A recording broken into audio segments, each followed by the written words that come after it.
Budget যেভাবে হচ্ছে সেটা কখনো যুক্তিসঙ্গত হচ্ছে না, কারণ মানুষ সরকার যেভাবে দাম নির্ধারণ করছে আমাদের বাধ্যতামূলক কিনে খাওয়া লাগে, আমাদের সাধারণ পাবলিকের আসলে কিছু করার নাই। সবকিছু দাম তো বেড়ে যাচ্ছে, আমাদের তো সাধারণ মানুষের চলতে কষ্ট হয়ে যাচ্ছে। ক্ষেত্রে গরিবরে মারার জন্য প্রধান যে অস্ত্র আছে এটা প্রয়োগ করা হয়েছে।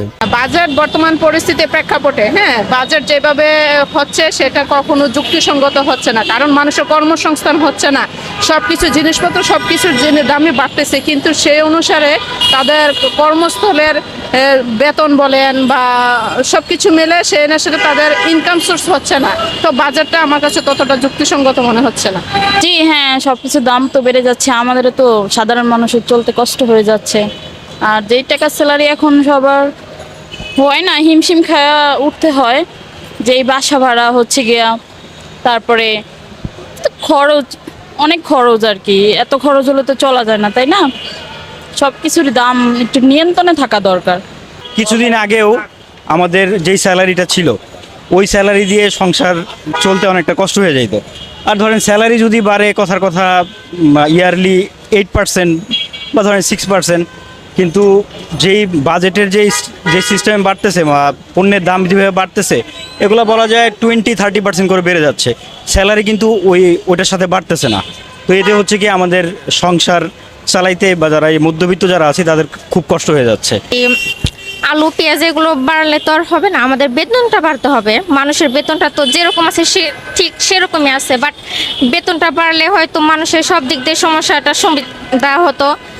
আমাদের এবারে যে বাজেট, প্রথমে বলতে চাই আমাদের যে নিত্য প্রয়োজনীয় যে পণ্যগুলো আছে, এই পণ্যগুলো অবশ্যই সব শ্রেণী পেশার মানুষের নাগালের ভিতর অবশ্যই কিভাবে আনা যায় বিষয়টা সরকারের সুদৃষ্টি কামনা করছি। পাশাপাশি আমাদের যে বাজেটে যে বিষয়গুলোর দাম বৃদ্ধি করা হয়েছে বা কিছু জিনিসের দাম কমানোও হয়েছে, তো যে বিষয়গুলো আমাদের খুব জরুরি জিনিস আছে যেগুলোর দাম বৃদ্ধি করা হয়েছে, চিকিৎসা সামগ্রী বা অন্যান্য আরও কিছু জিনিস আছে যেগুলো এই বাজেটে বৃদ্ধি করা হয়েছে।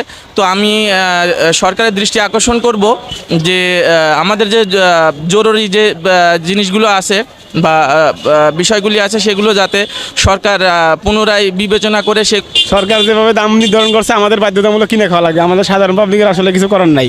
দাম বাড়ছে, আমরা কিনে খাবো শেষ। এখন এটা তো অর্থনৈতিক যে অবস্থা সবাই ভালো করেই জানে, কারোর মনে বেতন বাড়ে নাই, খালি জিনিসপত্রের দামই বাড়ছে। সব জিনিসের দামই শুধু বাড়তেছে, তাহলে বাজেটে যদি আরও বাড়ে তাহলে সাধারণ মানুষের তো অনেক অসুবিধা, আমাদের তো অনেক সমস্যা। আমরা যারা দিন এই না দিন খাই তাদের তো অনেক সমস্যা। সব জিনিসের প্রতি এইভাবে যদি দাম বাড়ে তাহলে আমরা তো একটা কিনলে আরেকটা কিনতে পারি না, মাস শেষে সংসার চালাইতে অনেক সমস্যা। এখন সরকার যদি নিত্যপণ্যের দাম না কমায় তাহলে আমাদের সাধারণ মানুষের অনেক অসুবিধা হবে। আমার মনে হয় যে সাধারণ জনগণ আমরা নিতে পারতেছি না। আমাদের প্রত্যেকটা সাধারণত যারা বিশেষ করে গার্মেন্টসে খেটে খাওয়া মানুষ, সাধারণ যে কর্মজীবী, রিক্সা চালক, ভ্যান চালক, এদের অবস্থা খুবই করুণ। কারণ সর্বনিম্ন 1 কেজি চাউলের দাম হচ্ছে 50 টাকা, যেটা মোটা চাউল। অনেকেই দেখা যায় ওই চাউলটা খাইতে পারে না, কিন্তু ওই চাউলটার দাম 50 টাকা। কিন্তু সেইখানে একজন গার্মেন্টস কর্মীর বেতন দেখা যায় যে 9,000, 8,000 এমন। ক্ষেত্রে গরিবরে মারার জন্য প্রধান যে অস্ত্র আছে এটা প্রয়োগ করা হয়েছে। আর এটা শুধু নতুন করে প্রয়োগ না, প্রতিবারেই যতবারেই বছর আসে বছর যায়, এই প্রতিটা বছরের যে 6 বছর জুন মাস বা জুলাই মাস জুড়ে যে নতুন যে বাজেট ঘোষণা, এটা হলো আমাদেরকে মারার একটা কৌশল।